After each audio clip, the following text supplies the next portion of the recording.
हजरत सैयदना फारूक आज़म रज़ी अल्लाह ताला अन्हु, आपका मकाम हुजूर की बारगाह में बहुत बुलंद बाला था।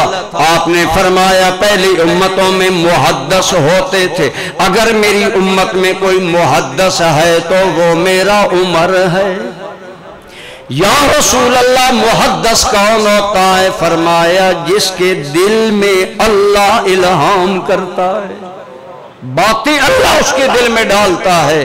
और एक मर्तबा नहीं, कई मर्तबा हजरत उमर ने जो राय दी अल्लाह ने वही फाइनल कर दी। हजरत उमर आए, पर्दे का हुक्म नहीं आया।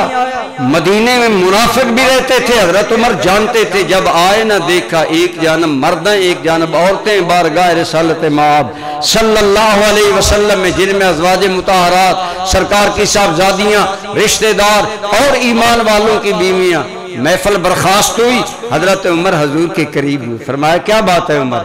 या रसूल अल्लाह अगर इजाजत तो एक बात करना चाहता हूँ। फरमाया करो। आका मुझे ये रंग पसंद नहीं आया कि मुनाफिकों के सामने हमारी औरतें बैठे, अगर आप इन्हें पर्दे का हुक्म फरमा दें तो कितना अच्छा हो। हजूर खामोश रहे। हजूर ने खामोश रहना था, वजह यह है कि नबी खुद हुक्म सादर नहीं करता, अल्लाह का हुक्म आता है। अभी हजरत उमर घर नहीं पहुंचे कि जिब्रील अमीन बारगाह रिसालत माब में आ गए और अर्ज करने लगे या रसूल अल्लाह।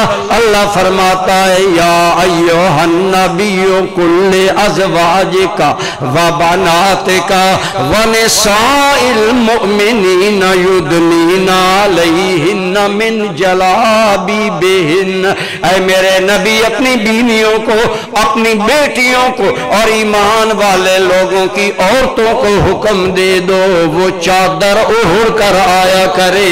जो बात मेरे उमर को फर्श पर पसंद है वही बात मुझे अर्श पर पसंद है। हजरत उमर का ये मकाम था कि अल्लाह ने आपकी राय पर कुरान की बहुत सी आयतें उतारी।